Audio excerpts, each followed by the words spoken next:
Super Street, the game, the official release trailer.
Yes, welcome back to the channel, fellas. Welcome back to the channel, fellas. Finally, we have some gameplay footage, some proper gameplay footage to look at for the forthcoming release, Super Street the game. There is so much I want to talk about here, but first and foremost, I want to say a big thank you to the guys over at Super Street for giving me early access to this footage. I've actually been sitting on it for the past 24 hours just so that I can digest it and take in all the relevant bits of information. So first and foremost, I think it's a good idea to pick up where we left off in the last video in relation to cars and customization. We will talk about other things besides that in this video, but I just want to section it off to make things a little bit more easier. So drifting into shot, the first car that becomes apparent looks like a Mustang of some sort. Obviously it's not the official car, we know that all the cars are unlicensed in this game, but the front end and side panels looks remarkably similar to the Mustang Boss. I believe it's the 1970 version, around that era anyway. We can also see some bolted on wheel arches which are flared. The fitment looks really good and we can see the cars also lowered as well. So clearly some sort of ride height adjustment has been going on there. Now the second car is an example of just how wild Super Street the game's customization can really be,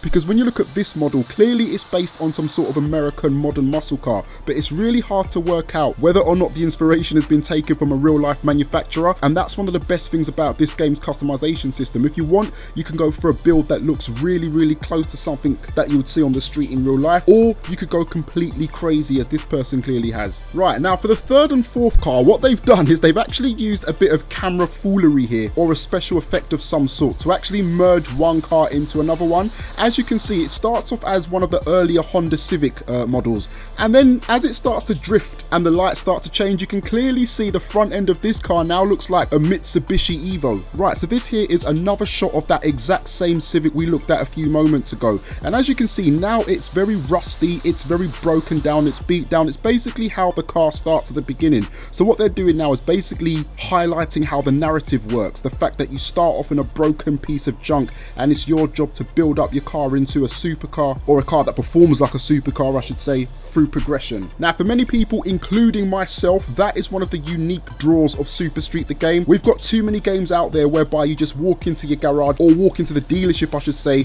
put down a wad of cash and drive out of a shiny new car. The ability to take your car from scrap to supercar is something a bit refreshing, something different, and I'm looking forward to it. Now in this piece of gameplay footage here, what I've picked up on is the fact that all the cars that are around you are also roughly on the same level. If you notice, you've got a whole load of cars that look a little bit beat down, a little bit like they've just come out of the scrapyard, doors hanging off, the damage model in full flow. Now it's difficult to tell whether or not this is an online multiplayer race or whether or not it's a race as part of the career, but what it's clear to see is either way, regardless of what it is, you are going to be grouped against cars that are of a similar level to you, meaning that the matchmaking works well. Okay, now we've come to the stage where we've got 4 cars lined up in a row. Looks like they're getting ready for a drag race.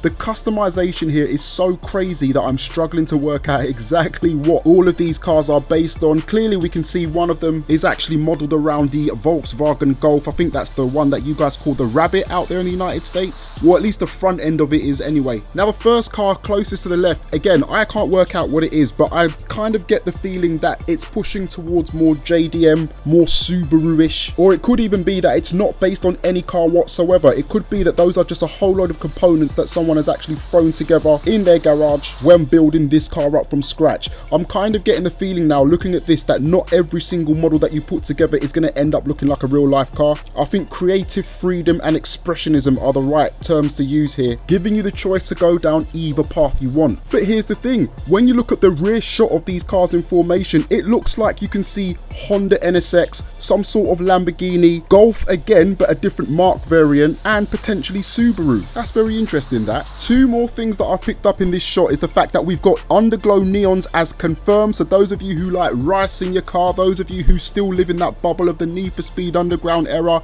in fact, you know what, you can do that in Payback as well. What am I talking about? Ignore me. Nevertheless, underglow lighting is a thing. It's here in Super Street the game.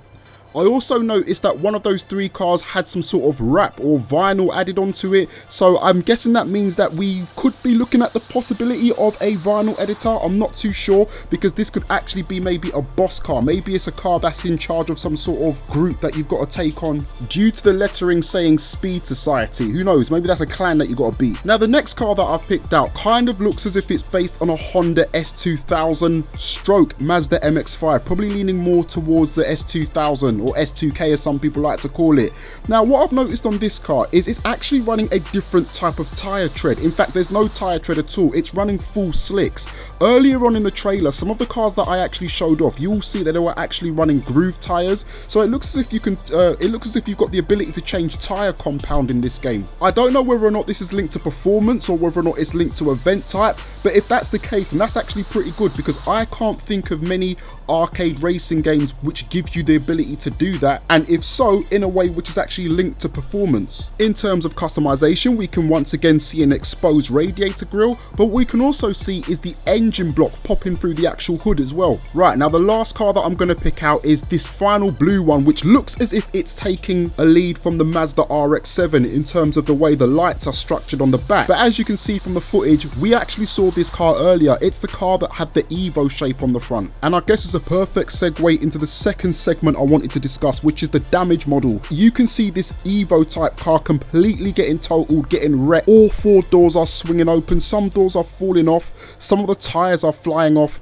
The hood, or bonnet as we call it here in the United Kingdom, is getting completely ripped apart and exposing the engine, and this is one of the main reasons as to why Super Street the game decided to go for the non-licensed car route. It doesn't matter if you're a Forza fan, Need for Speed fan, or a fan of the crew, there is no game which offers this amount of realistic damage, or this type of expansive damage model, I should say, for better words. The most impressive thing about this damage model, if you play this trailer back, which you can do yourself, you will notice that in all the different event types, the races that are going on, the damage isn't just saved for a cutscene, it's actually happening mid-race. If you look carefully, you will notice that the AI opponents, or human-based opponents, have got their doors swinging open mid-race, bonnets flying off, bumpers just ripping off and bouncing across the surface. The cars in Super Street the game are as close to 100% damageable, that's not even a word, is it? Damageable, breakable, as you could possibly hope and wish for. Now, in terms of the overall environment and map, there are some breakable objects, which is good. I did notice some lampposts flying up into the air, as well as bollards. However, what I did notice is that the environment isn't as breakable as the cars.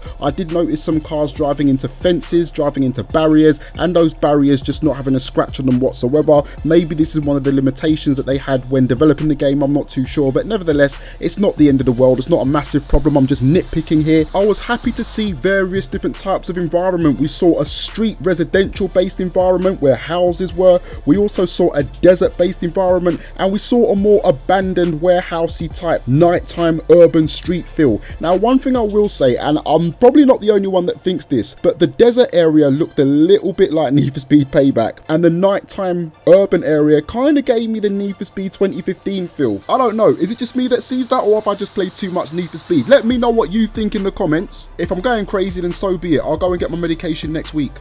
And finally, in terms of event types, the only things that we can pick from this so far is that confirmed there's going to be drag racing in the game, confirmed there's going to be some sort of circuit based racing, confirmed there's going to be point to point based racing, and confirmed there's going to be a whole heck of drifting action, potentially some sort of Gymkhana routes as well. So all in all, personally, I think a really good trailer. It gave us a lot more information. It gave us a better insight as to what it is that they're asking us to spend our money on. Let me know what your thoughts are on all of this in the comment section below. Now you've seen more different car variants, how do you feel about the different types of customization and how expansive this customization is?